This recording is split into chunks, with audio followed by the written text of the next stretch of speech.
Tu me dis quand c'est bon. Ah, c'est bon. C'est bon? Allez. Mathias, t'es prêt? Si, je sais pas ce que tu vas me demander là. Ah, on va retracer toute ta carrière. Oh putain. Non, on va faire un petit résumé. 10 minutes max. Ouais. Ah ouais, max. Ouais, t'inquiète pas. Mathias Verschave, c'est un plaisir de te retrouver au Louis Michel, d'abord au FC Satin. Et quand me vient ton nom en tête, pour moi il y a deux images qui me reviennent. C'est l'image d'un attaquant bagarreur qui mouille le maillot et l'image d'un baroudeur. Tu as joué à Swansea, tu as joué à Chypre, à Nicosie. À la fin, après. À la fin, ouais. Et tu as fini champion de Singapour. Ouais. Alors là, ça c'est pas, c'est le côté français là qui parle, c'est que je me suis blessé ici d'ailleurs, je me suis fracturé la malléole, 30 ans. Et en gros, on m'a fait comprendre que la National Ligue 2 c'était compliqué en France à 30 ans blessé, donc je suis parti baroudé comme tu dis à l'étranger, où là j'ai été bien accueilli, ça s'est super bien passé. J'ai pu avoir 2 titres, donc voilà, j'étais capitaine là-bas, ça c'est super, super aventure. Et puis bon, après je suis revenu, 33 ans, je suis revenu en France. La vie de famille, et puis c'est parti, travail maintenant. Donc, tu travailles pour Allianz, c'est ça? Voilà, je travaille pour Allianz, gestion de patrimoine. Ta reconversion se passe bien?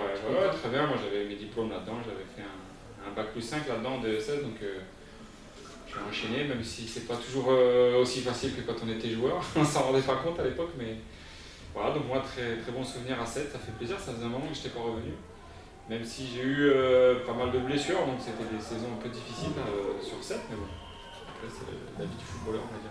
Formé au PSG, ouais. Tu gardes quoi de ton passage au Camp des Loges? Moi c'est mon club, c'est mon club formateur, je suis rentré, j'avais 13 ans et demi, je crois 14 ans. Premier contrat pro, enfin voilà, donc j'ai quand même fait 9 ans je crois là-bas, donc tu vois, j'ai pas baroudé tout le temps, mais Swansea prêté par le Paris Saint-Germain à l'époque, et puis non, super souvenir, bon maintenant je les suis, ça se passe mieux en ce moment. C'était un Détroit à l'époque. Moi quand j'ai joué là-bas? Oui, à Swansea. Ah ouais, à Swansea, ouais. Alors là maintenant, là, ils sont carrément en Ligue 1. Non, je te parlais de Paris, puisque ce soir ils jouent la finale de la Coupe. Pour un triplé historique, donc moi ça fait maintenant 3 ans que je me régale, je pense comme pas mal de monde à regarder, bon même si c'est Paris, c'est pas le club préféré dans le sud de la France, mais ça joue quoi, c'est sympa. Clermont, Reims, le FC 7, Brest, tu gardes quoi de tous ces passages et plus particulièrement au FC 7 et Nîmes bien sûr. Les Popéens de France. J'ai révisé à fond et sur ma tête. Carrière de footballeur avec des hauts et des bas, des montées, notamment avec Clermont en Ligue 2, ça s'était super bien passé. Avec Nîmes, tu as rappelé, des très bons souvenirs.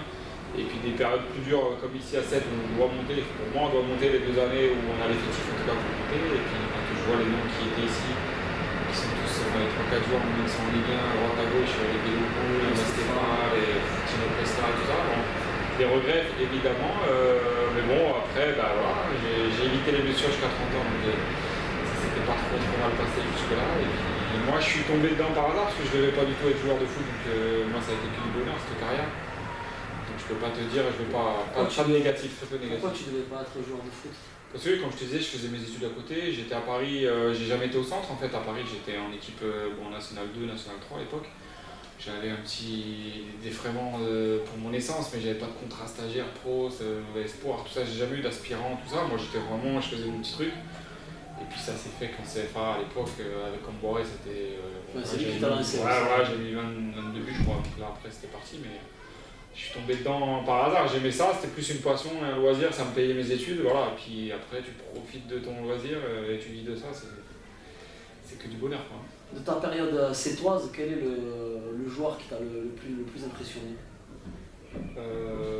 Évidemment Tino Costa, parce que c'est vrai qu'il a. Tu pensais qu'il allait avoir cette trajectoire quand même par la suite? Alors aussi au non, par contre dès le début on a vu qu'il était au-dessus déjà d'ici, donc c'est normal qu'il soit surveillé par Montpellier, par Marseille, à l'époque il y avait déjà des émissaires.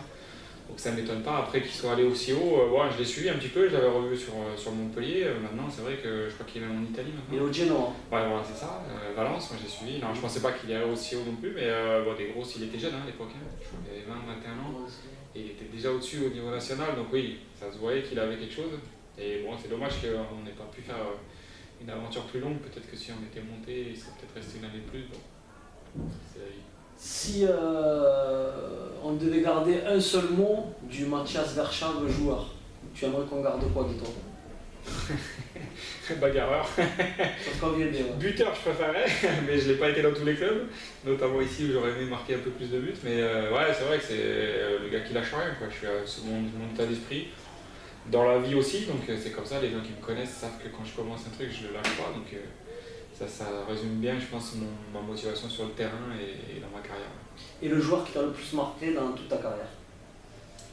Alors, je sais pas si vous vous souvenez de lui, je pense que oui, mais notamment on parlait de Paris, JJ Okocha, parce que moi à l'époque, quand j'ai signé pro là-bas, bon, moi j'étais à l'entraînement avec lui tous les jours et j'ai vraiment vu, alors on s'est croisé avec Ronaldinho, donc je me suis pas entraîné, enfin 2-3 fois, mais voilà, peut-être qu'il était encore meilleur, mais j'ai vu faire des choses avec un ballon d'un autre monde, pour moi d'un autre monde. Ouais, voilà.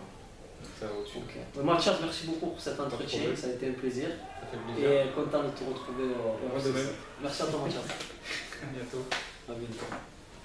Nickel. Parfait. Eh oui, j'ai bien révisé ce matin. Putain, ouais, je vois ça. Tu la connais mieux que moi, la carrière.